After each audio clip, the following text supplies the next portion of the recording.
Hello everyone, my name is Ratnesh और आप सभी का स्वागत है आपके फेवरेट यूट्यूब चैनल चेतन भारत लर्निंग में।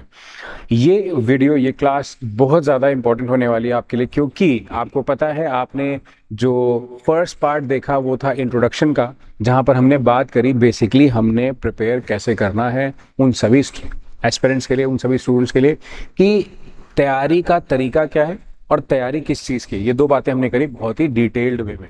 हम ये यहाँ पर मैं एम्फसाइज करना चाहूँगा, कोई ब्रीफ इन्फॉर्मेशन नहीं है, बहुत ही डिटेल्ड इन्फॉर्मेशन है, जहाँ पर ये बात हो रही है कि सिलेबस का पार्ट क्या है। बेसिकली आपका जितना डाउट है कि सिलेबस पीसीएस 2024 में जो क्वेश्चंस आ सकते हैं, एक्सपेक्टेड क्वेश्चंस नहीं होते, बट ये ज़रूर होता है कि पैटर्न एक्सपेक्टेड क्या है।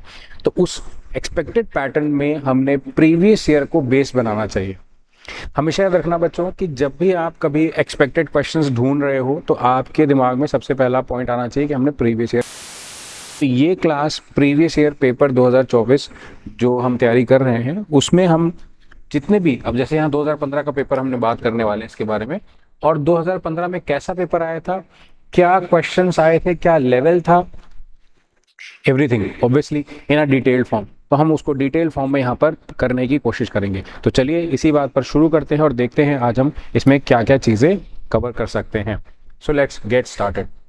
सबसे पहले आपको पता है पंजाब सिविल सर्विसेज जो पंजाब पीसीएस का एग्जाम है, इंग्लिश प्रीवियस ईयर का पेपर है, इसको हम यहाँ पर डिस्कस करने वाले हैं। सबसे पहले आता है आपके सामने इंस्ट्रक्शन का पार्ट। अच्छा देखो, being a teacher, being your helper, being your guide, I would like to emphasise something here. सबसे ज़्यादा इंपॉर्टेंट पार्ट है आपका इंस्ट्रक्शन का। मैं आपको हमेशा ये हिदायत दूंगा आगे के लिए भी ज़िंदगी में, आप क्वेश्चन को सॉल्व करने से पहले कभी भी बिना इंस्ट्रक्शन पढ़े अटेम्प्ट मत करना।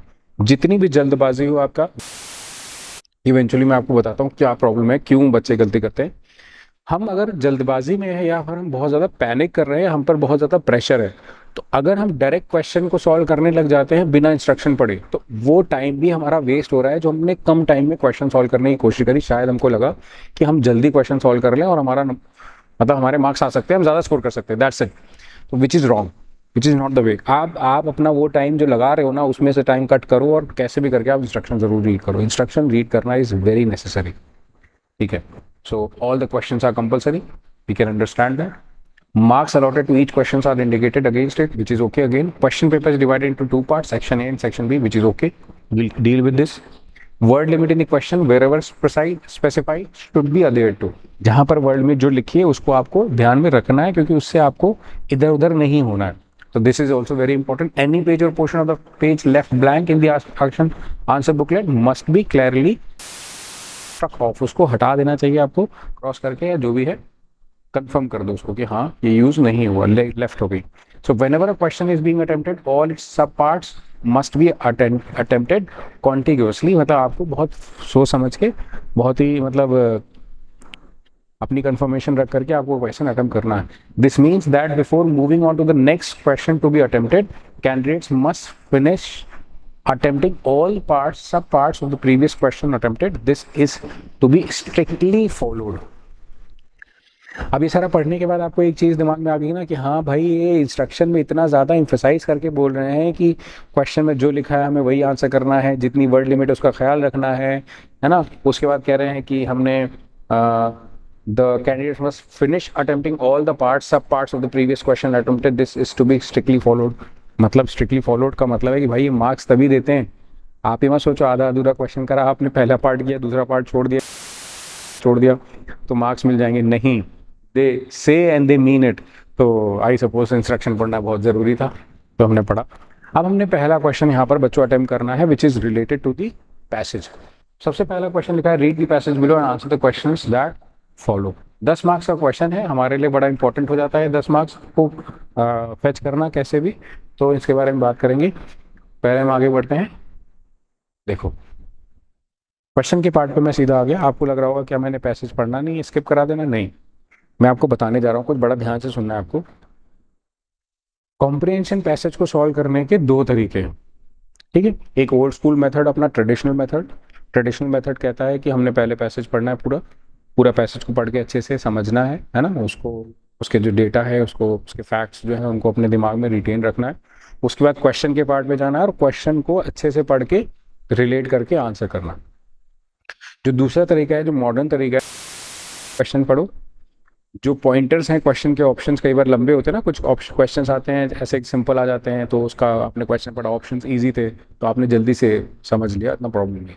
पर comparatively reading the passage, entire passage and retaining it, than reading the questions with the option and retaining it, which one is easier? I think latter part is easier, isn't it? So when latter part is easier, you have understood that, why won't we go with the latter part? That too, which the earlier part, which is the former part, which is far more difficult to retain that much, है ना, बहुत बड़ा context है, इतना सारा याद रखना मुश्किल होगा थोड़ा, तो बेटर हम ये पढ़। दूसरा रीजन, अगर आपको नहीं समझ आता है तब तो आप जाकर के दूसरा पैसेज को पहले पढ़ेंगे। यहाँ पर पहले कह रहे हैं, identify the great epicentres of Indian civilisations as narrated in the passage. What are the great epicentres of the Indian civilisation? Epicentres का मतलब है जहां पर उसके इर्द गिर्द सब कुछ नाच रहा है, फोकस। पहला, कॉन्ज्यूर्ड इनटू एग्जिस्टेंस, वर्ड यहां पर कहीं यूज हुआ होगा। What is the phrase conjured into existence, है ना? देखो, जो conjure वर्ड है वो conjecture से रिलेटेड हो सकता है। conjecture होता है कंक्लूजन ड्रॉ करना विदाउट किसी प्रूफ, विदाउट किसी एविडेंस से। तो conjured into existence का मतलब है वो अपने आप ऐड हो गया magically, nobody did it, existence में आ गया। इसको हम रिलेट करेंगे पैसेज पर। What is the most distinctive feature of Indian civilization? इन्होंने इंडियन सिविलाइजेशन के दो क्वेश्चन पूछ लिए, एक तो ग्रेट एपिसेंटर्स पूछे इंडियन सिविलाइजेशन के, भी हम बात करेंगे, दूसरा फीचर्स पूछे हैं, डिस्टिंक्टिव मतलब अलग अलग फीचर्स पूछे हैं। फिर कह रहा है which section of the society occupied a central place in Indian civilisation. Which section of the society place in Indian civilisation, क्या पूछा है इसमें कि जो कौन सा पार्ट है सेक्शन ऑफ सोसाइटी का जिसने सेंट्रल प्लेस भी ऑक्यूपाई किया हुआ है इंडियन सिविलाइजेशन में। अब सोसाइटी का कौन सा पार्ट है जो सेंट्रल प्लेस में है इंडियन सिविलाइजेशन? इंडियन सिविलाइजेशन का मेन एपिसेंटर है और उसी से रिलेटेड हमें सारा on what and the Indian social organisation ले पैसेज, ऑन व्हाट बेसिस होगा? I think the Indian organisation ले सोशल एम्पायर पैसेज। चलो कोई बात नहीं, लेट्स सी, है ना, लेट्स रीड। क्वेश्चन क्लियर है? इंडियन सिविलाइजेशन का epicentre, conjured into existence, distinct feature of Indian civilisation. At least 3 question तो क्लियर है। देखो, flowering is blossoming, flowering is related to blossoming, so there must not be doubt sort of thing. Flowering of Indian civilisation constitutes one of the most glorious chapter in the history of mankind. तो मतलब जब जहां से Bloom हो रही है, जहां से निकल रही है, सब कुछ हो रहा है, the flowering of Indian civilisation वो क्या कॉन्स्टिट्यूट करती है? One of the most glorious chapter, one of the most glorious chapters in the history of mankind, है ना? फ्लावरिंग ऑफ जहां से अब देखो, मैं आपको बहुत ही, ये हम इतनी इत्मीनान से क्यों कर रहे हैं क्वेश्चन, क्योंकि ये वीडियो हम बच्चों, ये वीडियो मैं आपकी किसी कोई फॉर्मेलिटी नहीं है, ये वीडियो हम इसलिए कर रहे हैं जिससे बच्चे को, जो बच्चे ये वीडियो देख रहे हैं, क्लास को देख रहे हैं, उनका अगर मन में डाउट भी हो कि हम किसी कॉन्टेक्स्ट को जब रीड करते हैं तो हम क्या चीज़ इन्फर करते हैं, बेसिकली कैसे समझा जाता है, आपके लिए बिल्कुल ये एकदम ऐसी चीज़ है जो बहुत बेसिक है, मैं ये बोलना चाहूँगा। तो कह रहा है flowering of Indian civilisation constitute one of the most glorious chapters in the history of Mankind.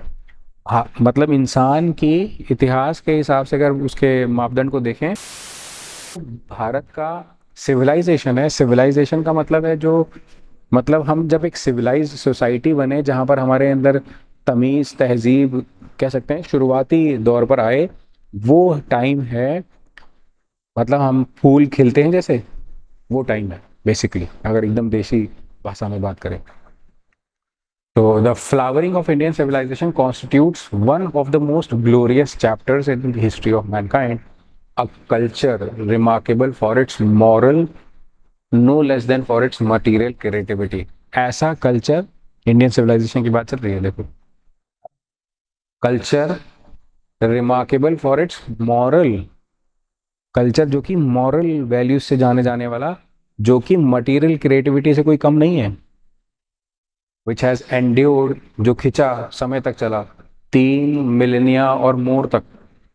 Millennium आपको पता ही है, मतलब ऐसे मिलेनिया 100 सेंचुरी वाला जो टाइम होता है मिलेनियम, मिलेनियम का plural millennia and more is necessarily a subject of great fascination. ये एक ऐसा विषय है जो कि लोगों को अपनी ओर आकर्षित करता है, ऐसा विषय है जो लोगों को अपनी ओर खींचता है इसके हिसाब से। Yet over and above it's longevity, Indian civilization is also characterized by some other features which deserve to be highlighted in any review of its past. देखो, अब हमने यहां से क्या क्या चीजें निकाल लेनी है, मैं आपको दिखाता हूँ। देखो, पहले तो कह रहे हैं अ कल्चर। इंडियन सिविलाइजेशन का सबसे इंपॉर्टेंट जो है ना, वो क्या है? कल्चर है पहला। पॉइंटर्स बना लेते हैं तो हमारे लिए इजी हो जाएगा ना आंसर करने में। और उसमें moral values no less than, greater than, equal to, not greater than equal to, no less than है तो हम बोलेंगे ये वाला वर्ड हटा देते हैं।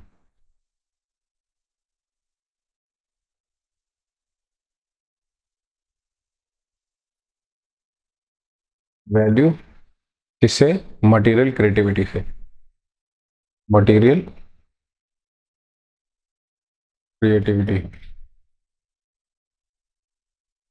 विच has endured for 3 millennia more. कब तक चला? 3 से ज़्यादा। Culture, flowering of Indian civilisation, जब भारत का जो सभ्यता है वो उसने उसने क्या चीज़ को इंक्लूड किया हुआ है ना? भारत के इतिहास का पार्ट है कल्चर, रिमार्केबल फॉर इट्स जो कि इतने लंबे समय तक चला है। It is necessary a subject of great fascination, वो हमारे लिए अट्रैक्शन का विषय है। इसको हम शॉर्ट शॉर्ट वर्ड से डिस्क्राइब कर लेंगे आसानी से। Yet over and above it's longevity. Longevity longevity word का मतलब होता है जो हमारे लिए बहुत ज़्यादा समय तक साथ निभाए, लंबा समय, longevity.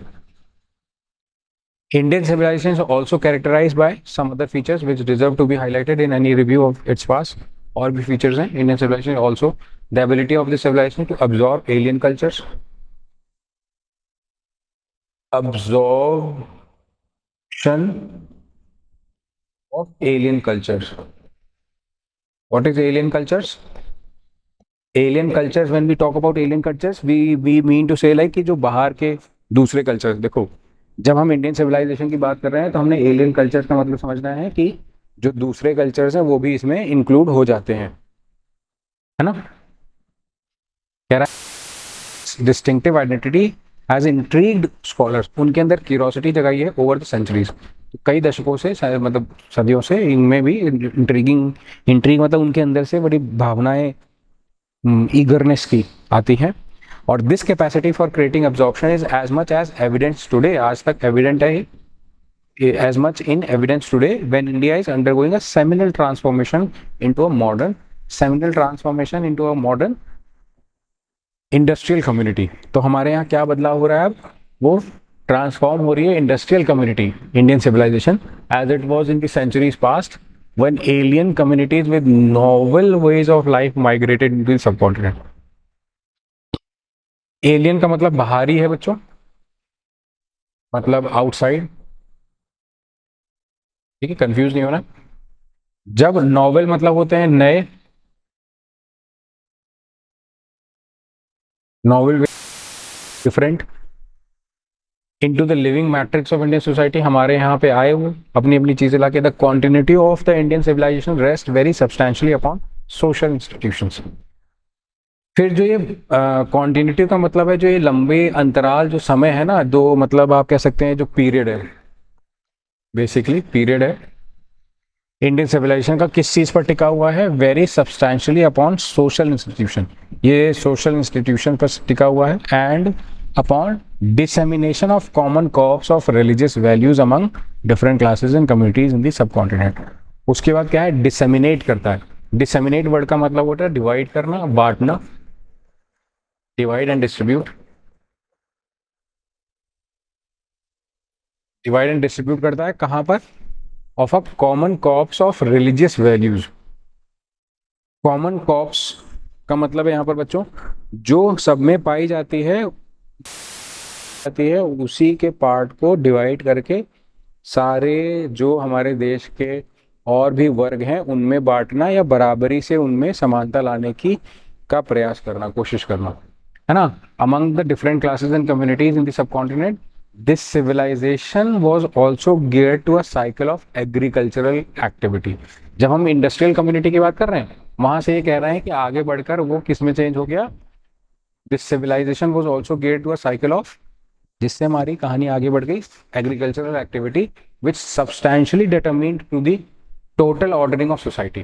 Hence the fact that the great epicenters of Indian civilization were located in the plains of the Indus and the Ganga in the north. Answer आया ना? हम आंसर तक पहुंच सकते हैं, बस हमने कोशिश करनी है। यहाँ से पढ़ो, देखो आपको आंसर मिल रहा होगा अब धीरे धीरे, अब समझ आ रहा होगा कि हाँ सर समझ आ रहा है, इस तरह से हमने पढ़ना चाहिए। इतने तरीके से अगर पॉइंटर्स नोट कर करके, तो शायद हमें थोड़ा दिमाग भी चले, भी क्लियर होगा कि this civilization was also geared to a cycle of agricultural activity, है ना। जो ये सिविलाइजेशन था, जैसे कि आपने देखा शुरुआत हुई मॉडर्न वैल्यूज से, फिर एलियन चीज़ों को ऑब्जर्व करने की आदत थी हमने हमारे पास, और दूसरी चीज़ें लेकर आए बाहरी कल्चर्स के लोग, हमने उनको ऑब्जर्व किया। बाद में वो इंडस्ट्रियल कम्युनिटी की, जैसे कि यहाँ पे बात करी लास्ट में ना, कि absorption is as much evidence in today, मतलब आज भी हम देखते हैं लोगों को अडॉप्ट कर लेते हैं हम, फॉरेन कल्चर्स को, चीज़ों को अपनाते हैं, उनको अपने साथ मिलने की भावना रखते हैं, मतलब अपने अंदर। When India is undergoing a seminal transformation, मतलब टुकड़ों में जैसे चीज़ें बदल रही ना, धीरे धीरे हम चीज़ों को ले रहे हैं बाहर से, तो किस modern modern modern industrial community, तो आपको पता ही है इंडस्ट्रियल कम्युनिटी आई। फिर it was in the centuries past when alien communities with novel ways of life migrated into the subcontinent. फिर वो मॉडर्न वैल्यूज लेकर आएंगे, तो हमारे यहाँ उनका एक्सेप्टेंस भी है। एक्सेप्टेंस है तभी तो उनको हम जोड़ पाए अपने साथ, है ना, into the living matters of Indian society. जो हमारे यहाँ तरीके हैं, तौर तरीके, उनको भी अपना पाए और उनको अपने साथ जोड़ भी पाए। The continuity of Indian civilization rest with very substantially upon, substantial होता है बहुत तेजी से, ऐसे एकदम ग्राफ जिसमें ऐसे होता है, फिर ग्राफ ऊपर की तरफ जाता है ऐसे ऐसे, ये वाला, ठीक है।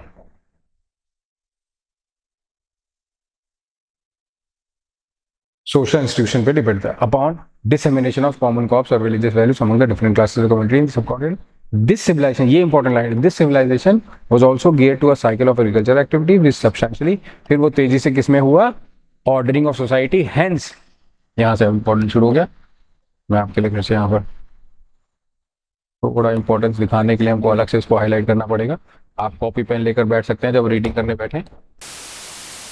कह रहा है hence the fact that great epicenters of Indian civilizations were located in the plains of, जो ग्रेट एपिसेंटर्स हैं भारत के सिविलाइजेशन के, इंडियन सिविलाइजेशन के, वो कहाँ पर लोकेटेड हैं? ग्रेट एपिसेंटर्स देखो कहाँ पर? Indus, the Indus river, the Ganga नदी in the north, and those of Mahanadi and Godavari, the Krishna, the Kaveri in the south. ये हैं great epicentres of the Indian civilisation. बहुत इंपॉर्टेंट लाइन का आंसर आपको मिल गया। Over the centuries the people living in these riverine regions had, riverine मतलब पवित्र नदियों से जो होकर के गुजरते हैं, regions had conjured into existence. ये देखो मिला फ्रेज, सब कुछ मिलता है, हमने ढूंढना पड़ता है, हमने रीड करना होगा तब।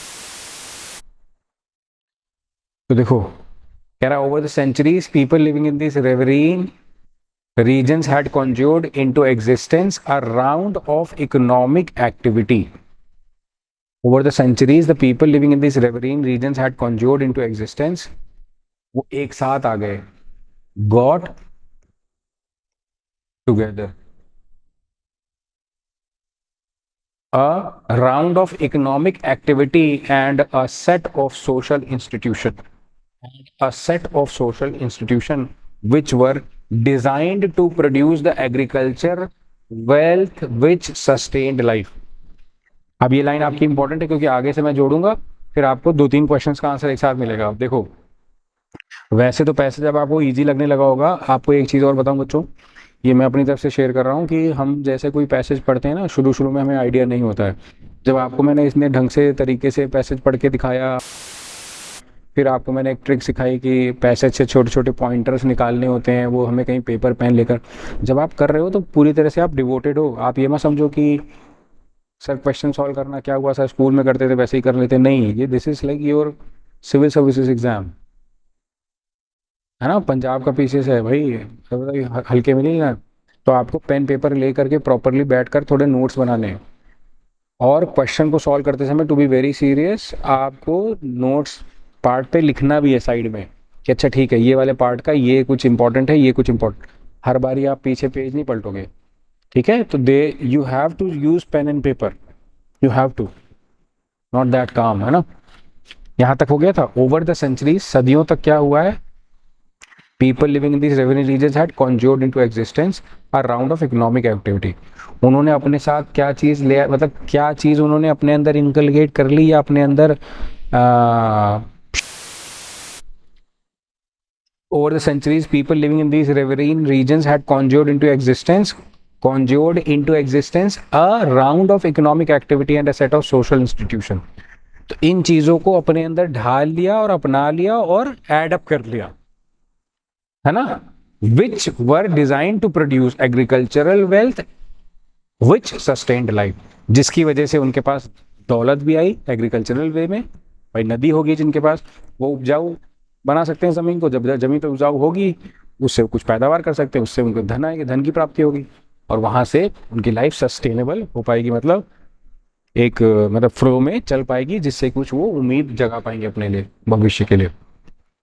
इंडीड, हालांकि the structure of rural society with a central place occupied by the cultivating classes. देखो, जो रूरल सोसाइटी की बात कर रहे हैं, structure,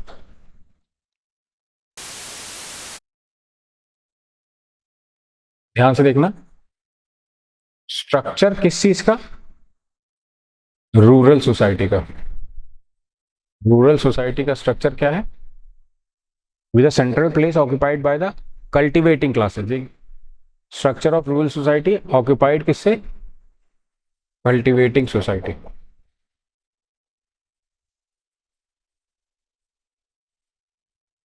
which were linked by the ties of patronage, उनके पिता पिता के समान टाइम से, and prescription to numerous artisanal and menial groups. देखो, कल्टिवेटिंग सोसाइटी से इन्होंने जोड़ा, टाइज किससे जोड़ दिए, इसके टाइज किससे जोड़ दिए, पैटर्न, पिता के पैटर्नेज उस समय से। और उसका सुझाव मैं आपको हिंदी में इंग्लिश में लिख देता हूं, सजेशन किसको दिया गया, to numerous artisanal and menial group. Suggestion किसको गया, एक तो जो कलाकार है, आर्टिसनल कलाकार मतलब जिनके अंदर स्किल है, स्किल्ड लेबर कह लो, और एक मीनियल मतलब अनस्किल्ड, जिनके अंदर स्किल नहीं थी, जिनसे लेबर वाला काम लेते थे, छोटे मोटे काम। The fabric of the caste society and the fabric of the caste society with interlocking institution of Varna Jat has to be looked upon as the historical answer of the Indian genius to the needs of sustaining production in a rural society। अब ये line का मतलब थोड़ा समझना पड़ेगा, थोड़ा सा ध्यान देना, ज्यादा कोई बड़ी बात नहीं है, आपको समझा दूंगा, बस जिस तरह से आपने ये समझना ये भी समझ आओगे। जब आप यहां से शुरू करोगे ना, यहां से कह रहा था fabric of caste society, what is the meaning of word fabric of the caste society. यहां पर आप देख रहे हो कैसे इंडियन सिविलाइजेशन की बात हो रही है, सिविलाइजेशन फ्लावरिंग हुई है, फूल एक बना है, हमारे यहाँ अपना एक कल्चर है, कल्चर हिस्टोरिक, वहाँ पे बात हुई है, उस कल्चर में अडेप्टेशन एब्जॉर्प्शन की बहुत शक्ति है, उसने एब्जॉर्ब किया है, बहुत चीज़ों को अपनाया है और अपने आप को सब्सटैंशियली ग्रो किया है ना। याद है शुरुआत के पॉइंटर्स, ये देखो, कल्चर, मॉरल वैल्यूज, मटेरियल चीज़ों को अट्रैक्ट किया, क्रिएटिविटी दिखाई, लॉन्जेटिविटी दिखाई, अब्जॉर्प्शन ऑफ एलियन कल्चर्स, ये बेसिक चीज़ें हैं इस पेज पे, कितना आसान है आपके लिए। फिर उसके बाद है कि बाहरी आउटसाइड पीरियड का डिवाइड एंड डिस्ट्रीब्यूशन सिस्टम आया है, डिवाइड एंड डिस्ट्रीब्यूट हुआ है, चीज़ों में बटे हैं, है ना। फिर उसके बाद कह रहा है कि वो तो drawn into the living matrix of the Indian society का मतलब एक तरह से मैट्रिक्स बना हुआ है, सब चीज़ एक दूसरे से कनेक्टेड है। फिर ग्रेट एपिसेंटर्स में क्या क्या था, the Indus river, the Ganga river north में, दक्षिण भारत में गोदावरी महानदी, गोदावरी कृष्णा कावेरी दक्षिण भारत में, ठीक है, मध्य में और दक्षिण में कृष्णा और कावेरी, दक्षिण पूरब, पूरब नहीं उत्तर, मध्य भारत और दक्षिण भारत, है ना। फिर कॉन्ज्यूर्ड इनटू एग्जिस्टेंस का मतलब एक साथ लाना उनको, गेट टुगेदर, ये वाला पॉइंट आ गया। और यहाँ पर तो जो ये वर्ड है फैब्रिक ऑफ कास्ट सोसाइटी, इसका बेसिक मतलब ये था कि कैसे एक धागा था और धागे को जोड़ जोड़ के कपड़ा बन गया, पूरा एक क्लॉथ बन गया, वो है fabric of society, caste society. Caste society इसलिए कहा क्योंकि पहले सिस्टम होते थे जोड़ने के इंस्टीट्यूशंस के वर्णा से और जात से, किस वर्ण के हो किस जात के हो, आज भी है, पर शुरुआत यहाँ पर भेदभाव से नहीं थी। उस समय काम के आधार पर बांटा गया था, जन के आधार पर नहीं बांटा गया था बेसिकली, जो कि आपके पुराने उपनिषदों में वगैरह में लिखा, अगर आप पढ़ोगे तो वहाँ पर कर्म के आधार पर, जैसे कोई मान लो कि ज्ञान देने का काम कर रहा है, पंडित उसको हासिल है तो वो ब्राह्मण कहला देगा, जो शक्ति का प्रदर्शन, बल का प्रदर्शन कर रहा है, जो युद्ध लड़ रहा है किसी से, उसको हम क्षत्रिय के वर्ण में रख करके, है ना, एक कैटेगरी में रख देंगे। फिर जो लेन देन, खरीद फरोख्त या फिर जो व्यापार की चीज़ों को देख रहा है, जिसका दिमाग उस चीज़ में चल रहा है ना, पैसों के लेन देन को लेकर के, उसको हमने वैश्य, वैश्य कहते हैं हिंदी में, जिसको आप अभी नॉर्मल भाषा में बाणिया कहते हो, वो उस कैटेगरी में बांट दिया। और जो कि छोटे मोटे मीनियल टास्क को परफॉर्म करने के लिए आगे आए, जिन्होंने कहा कि हम साफ सफाई देखेंगे लोगों की, हम लोगों का ध्यान रखेंगे, हम लोगों की और भी तरह से मदद करेंगे, तो उनको दलित वर्ग में डाल के उन्होंने कैटेगराइज करा। तो ये चीज़ यहाँ से हमें सीखने को मिल रही है कि हाँ, हमने कैटेगरीज बनाकर उनके हिसाब से काम किया, ठीक है।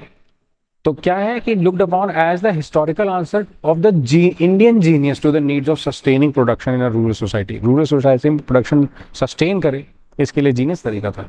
The striking feature of the organized social organization premium which is put on self sufficiency and survival within the framework of an agrarian civilization. Agrarian civilization का मतलब है जो कि प्रोडक्शन से, एग्रीकल्चर के संबंधित है, प्रोडक्शन ऑफ एग्री। मुझे नहीं लगता इससे ज़्यादा आसान तरीके से आप पैसेज समझ सकते थे, इतना बढ़िया तरीके। Identify the great epicentres of Indian civilisation as narrated in the passage. The great epicentres of the Indian civilisation as narrated in the passage are in the north the Indus and the Ganga, in the middle of India, in the middle part of the India Brahmaputra and Mahanadi, in the southern part of India Krishna and Kaveri, ठीक है, कोई दिक्कत। What is the phrase कॉन्ज्यूर्ड into existence mean? Something, the phrase conjured into existence mean to bring together all the epicenters, making it to a part of productive cycle. What is the most distinctive feature of Indian civilization? Distinctive feature सबसे ज़्यादा क्या है? याद है absorption वाला point कि alien cultures को absorb करना जानते हैं और उनको नए तरीके से नया एक ढंग देना जानते हैं, लिखा हुआ है। Which section of the society occupied a central place in the Indian society? कौन सा सेक्शन था सोसाइटी का जिसने सेंट्रल प्लेस पाया इंडियन सिविलाइजेशन में? कौन सा सेगमेंट था भारत मतलब इंडिया का जिसने सेंट्रल प्लेस इंडियन सिविलाइजेशन पाया? देखो लिखा नहीं है, cultivating society, rural society cultivating society बनी, वही सेंट्रल बना पार्ट, है ना, रूरल सोसाइटी। ऑन व्हाट, ये क्वेश्चन थोड़ा सा मिसप्रिंट है शायद। इंडियन सोसाइटी ऑर्गेनाइजेशन ले एम्फेसिस, इंडियन सोशल ऑर्गेनाइजेशन ले एम्फेसिस। इंडियन सोशल ऑर्गेनाइजेशन किस चीज़ पर? कि वहाँ पर मतलब सारे जो क्लासेस हैं होने चाहिए, प्रोडक्शन होना चाहिए, एग्रीकल्चरल पार्ट का बढ़ावा होना चाहिए, जिससे कि वो चीज़ें चलती रहें, सस्टेनेबल मोड पे रहें। कितना आसान था। तो आपके यहाँ पर 5 क्वेश्चन के 5 मार्क्स पक्के। आसान लगा? नहीं, ये 2 मार्क्स का क्वेश्चन है तो आपके इंटू 2 हो गया, ये 10 मार्क्स हो गए, 10 मार्क्स का क्वेश्चन हो गया बच्चों। ये बाजी वाह, मज़ा आ गया। ठीक है, अब हम बात कर लेते हैं अपने प्रेसी राइटिंग की। देखो अब प्रेसी राइटिंग को शुरू करने से पहले मैं आपको, अच्छा जो बच्चे यहाँ पर इस वीडियो को देख रहे हैं उनको ये तो पता लग गया कि हाँ सर हमने पैसेज को करना सीख लिया, बहुत अच्छे तरीके से आपने बता दिया। अब हम चाहते हैं कि प्रेसी के बारे में भी एक बार थोड़ा सा हमें डिटेल पता लग जाए। भले ही हम पूरा पैसेज प्रेसी का ऐसा सॉल्व ना करें, बट एक बेसिक्स हमें पता लग जाए, है ना। बेसिक्स आपके दिमाग में ज़रूर चल रहा होगा जो मैं आपको बताऊंगा यहाँ पर। देखो बेसिक का सबसे पहले है आपको अपनी तरफ से एक टाइटल देना होगा, इंपॉर्टेंट है।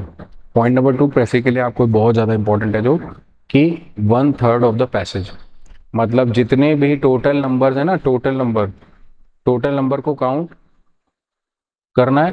टोटल नंबर काउंट करने के बाद डिवाइड बाय 3 कर देना है, ठीक है। जैसे आप total number count divide by 3 करोगे तो वो प्रेसी कहलाएगा। ये रूल है प्रेसी का।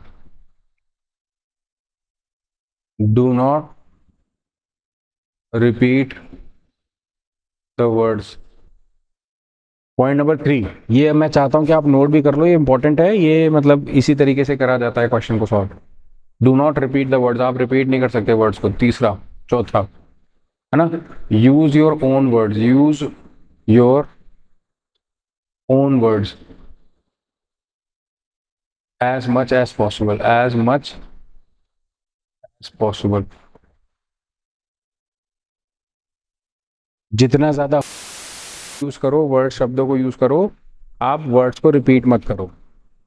Use your own words as much as possible. Fifth कि avoid using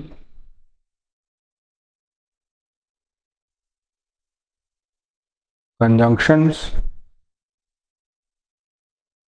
and pronouns again and again।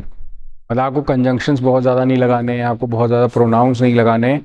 इन चीज़ों का आपको ख्याल रखना है क्वेश्चन को फ्रेम करते टाइम, ठीक है। और ये बेसिक चीज़ें हैं, 5 पॉइंटर हैं आपको जो ध्यान रखने हैं। एक बार मैं पढ़ देता हूँ आपके लिए। I speak of peace because the new face of war. Total war makes no sense in an age when great powers can maintain large and relatively invulnerable nuclear forces and refuse to surrender without resort to those forces। कह रहा है speak of the new phase of the war, है ना। speak of peace because of new phase of the war। War का एक नया चेहरा है शांति, है ना। वो कह रहा है, मैं उसके बारे में बात करता हूँ। वॉर का एक नया चेहरा है, एक है अशांत वाली वॉर, एक है शांत वाली वॉर। वॉर तो चलती रहती कई तरह की। Total war makes no sense in an age. जो टोटल वॉर है वो कोई सेंस नहीं बनाती when great powers can maintain large and relatively invulnerable nuclear forces. जो लार्ज पावर हैं वो मेंटेन कर सकते हैं। इसमें भी ये भी क्वेश्चंस हैं। Jot down pointers separately, jot down pointers separately, jot down pointers separately to connect at the end। देखो अब क्या होगा बेसिकली, जब हम मान लो एक क्वेश्चन कर रहे होंगे बच्चों अपना प्रेसी राइटिंग का, तो आपके सामने एक प्रॉब्लम आएगी। वो प्रॉब्लम क्या है मैं आपको समझाता हूँ। हम लोग जब जनरली प्रेसी राइटिंग करते हैं बच्चों, तो बच्चे क्या करते हैं, एक बेसिक वे में पढ़ते जाते हैं, पूरा पूरा पैसेज पढ़ते जाते हैं, और वो पूरा पैसेज पढ़ते पढ़ते भूल जाते हैं कि हमने अभी लास्ट में ये लिखना भी है शॉर्ट में करके। प्रेसी का मतलब क्या होता है, प्रेसाइज। प्रेसाइज वर्ड का मतलब होता है जैसे किसी चीज़ को शॉर्ट में लिखना। तो वो शॉर्ट में आप तभी लिख पाओगे जब आपके दिमाग में पॉइंट्स होंगे। और दुनिया में ऐसा कोई पैदा नहीं हुआ कि पूरी प्रेसी पढ़ डाले पैराग्राफ और सारा कुछ उसके दिमाग में भी और एक बार में बना ले। तो बेटर होगा अपने आप को ओवर जज करने के बजाय आप किसी पेन पेपर का यूज़ करके पॉइंट्स जॉट डाउन कर लो कि हाँ ये पहली लाइन में बात करी, ये इंपॉर्टेंट है, ये दूसरी लाइन में 2-3 वर्ड ज़्यादा इंपॉर्टेंट है, ये तीसरी लाइन में ज़्यादा 2-4 वर्ड इंपॉर्टेंट है। जब 2-4 वर्ड कर करके आप सारे वर्ड्स अलग से नोट कर लोगे तो आपके सामने एक कंडीशन आएगी, अच्छा ठीक है ये मिलकर बने। अब आएगा कि इस पूरे प्रेसी का पैसेज का सेंस क्या था। मैं आपको समझा रहा हूँ, आप नोट भी कर सकते हो, इधर से जो लिखा है वो तो नोट करोगे ही, ठीक है। वो पूरे प्रेसी का सेंस क्या था और आपने उसको किस तरह से करा। उसके बाद आप उन शब्दों को जो आपने अलग से लिखे हैं ना नोट, अपना नया रूप दे करके, अच्छा इसमें ऐड कर देता हूँ 7th point, never never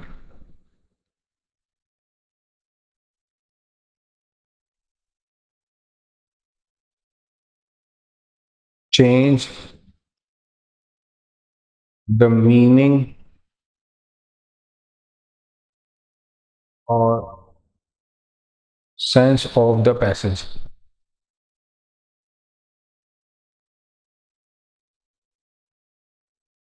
never change the meaning और सेंस ऑफ द पैसेज। आपको कभी भी सेंस नहीं बदलना है पैसेज का, ये चीज़ आपको याद रखनी है, ठीक है, ये बहुत इंपॉर्टेंट है। नेवर चेंज द मीनिंग और सेंस ऑफ द पैसेज, ये आपको बरकरार रखना पड़ेगा, जो कि बहुत ज़्यादा इंपॉर्टेंट है।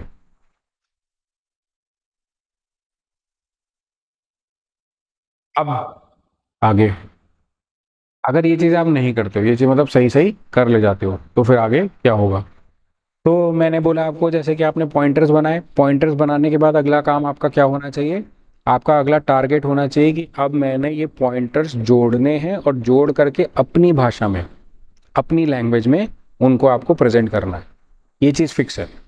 प्रेसी राइटिंग में ये चीज़ ज़रूर फिक्स रखना बच्चों, कि आपको अपनी लैंग्वेज का मतलब है, जैसे एक बार एक बच्चे ने मुझसे डाउट पूछा कि सर आपने बोला है अपनी लैंग्वेज में लिखना है, और एक तरह आप बोल रहे हो वर्ड्स रिपीट नहीं कर रहे हैं, मुश्किल लग रहा है अपनी लैंग्वेज में, हम फिर अपने सेंटेंस कहाँ से लाएंगे। अरे सेंटेंस नहीं लिख सकते दोबारा, आप सेंटेंस लिख सकते हो, मैं कह रहा हूँ देखो, जैसे मान लो लिखा है I speak of peace because of new phase of the war. Total war makes no sense in the sense of age and great powers can maintain large and relatively vulnerable nuclear forces that refuse to adapt without resort these those forces. अब ये पूरा line है, अब ये as it is copy करके लिख दो तो क्या मतलब, कॉपी करना नहीं हुआ, ऑब्वियसली कॉपी करना हुआ। फिर सर इसको एक बार, ये इतनी लाइन है, इसमें हम क्या क्या लिख सकते हैं, देखो इसमें लिखेंगे peace new face, peace new face of war.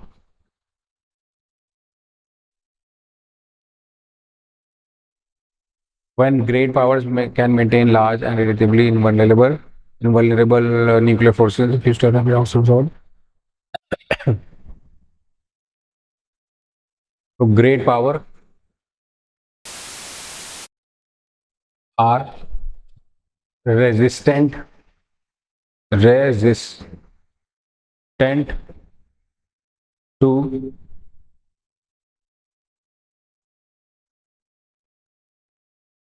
इसमें सारा आ गया ना, great powers are resistant to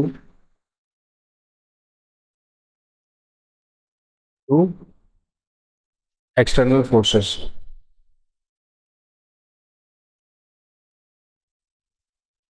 piece new face of war, 1 2 3 4 5 6 7 8 9 10 11 12 मान लेते हैं, 1 2 3 4 5 6 7 8 9 10 11 12 13 14 15 16 17 18 19 20 21 22 23 24 25 26 27 28 29 30 31 32 33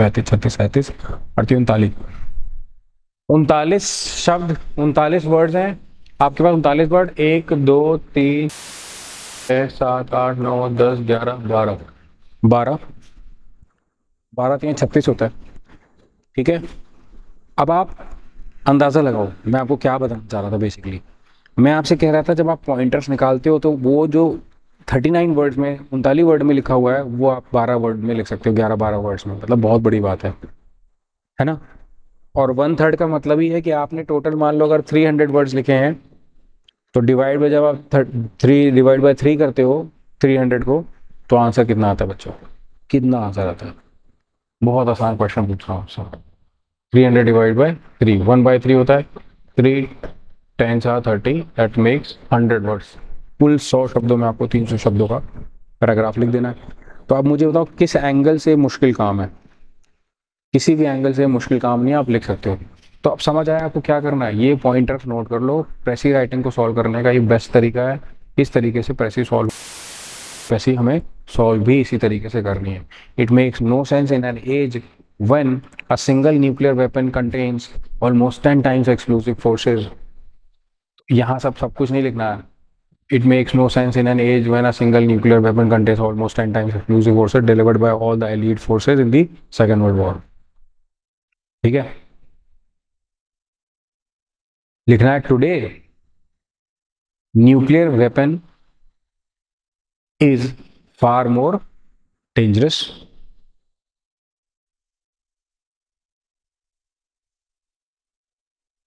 which were today's explosives are far more dangerous, which were used by elite forces in the World War II. बस इतना लिखना. It makes no sense in an age that deadly poisons produced by the nuclear exchange would be and soil and seed to the far corners of the globe and to generation yet unborn. कह रहा है कि it makes no sense in an age when the deadly poison produced by nuclear exchange would be carried by the wind and water and soil seed to the far corners of the globe and to generation yet unborn.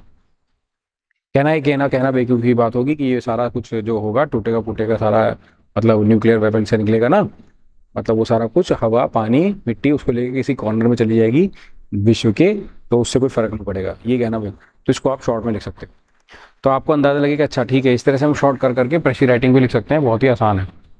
प्रेसी writing is very easy. Today, expenditure of billions of dollars every year on weapons acquired for the purpose of making sure we never need to use them is essential to keeping the peace. आजकल हम लोग billions of dollars every year weapons पे expand करते हैं. Like our expenses are focused on our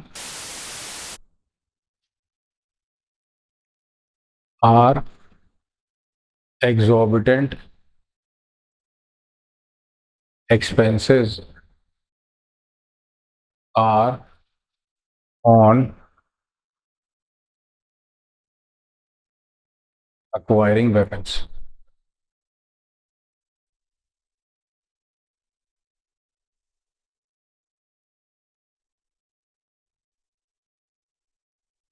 Surely acquisition of such idle stock price can only destroy and never create, sufficient means of acquiring peace. I speak of peace, therefore, as a necessary of rational and rational men.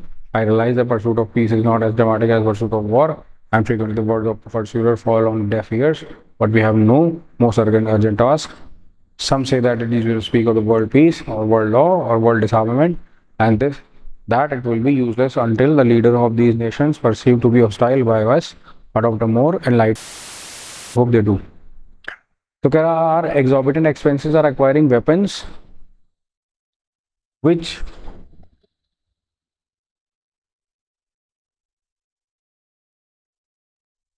are just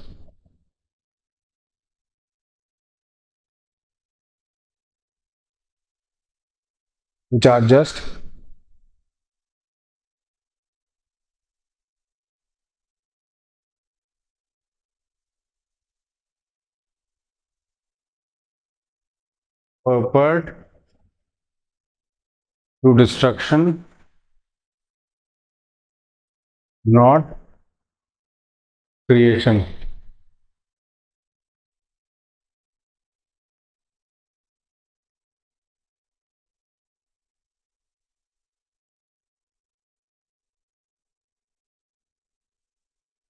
In convincing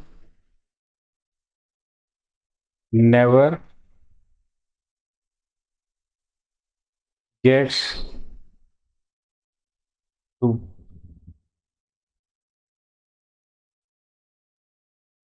to pay heed, gets to pay heed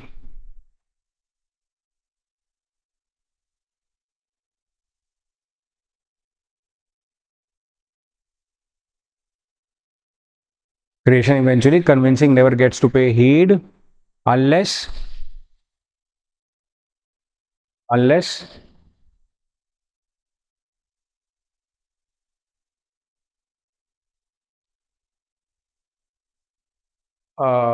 sprightly attitude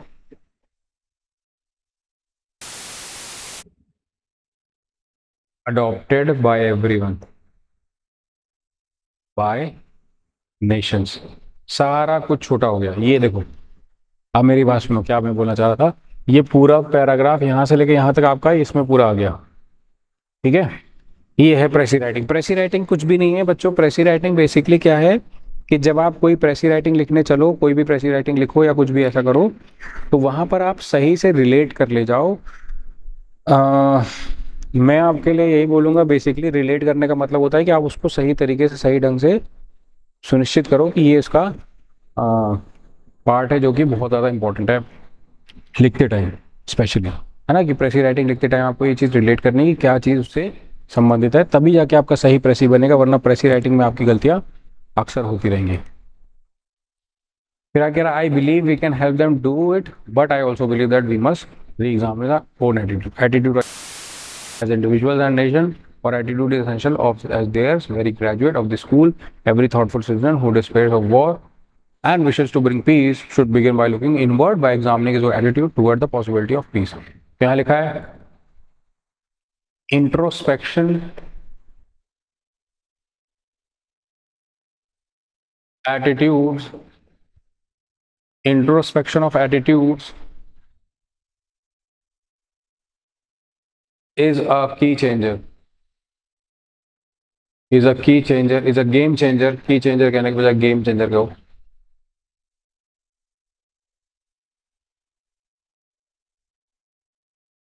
is a game changer.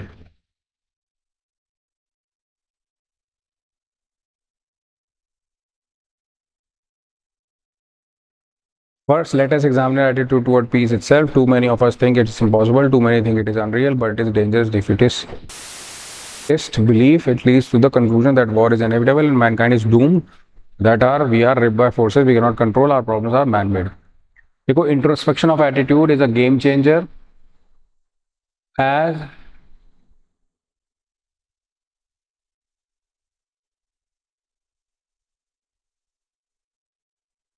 thoughts of avoiding war are unavoidable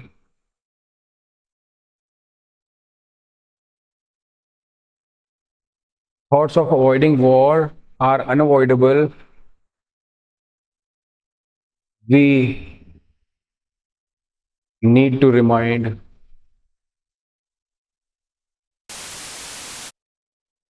ourselves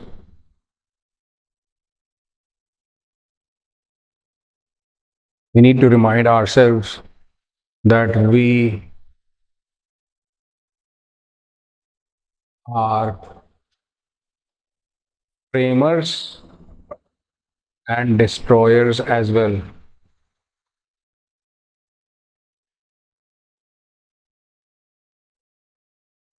एक दो तीन चार पाँच छः सात आठ नौ 10 11 12 13 14 15 16 17 18 19 21 22 23 24 25 25 शब्द किस पेज पे हैं?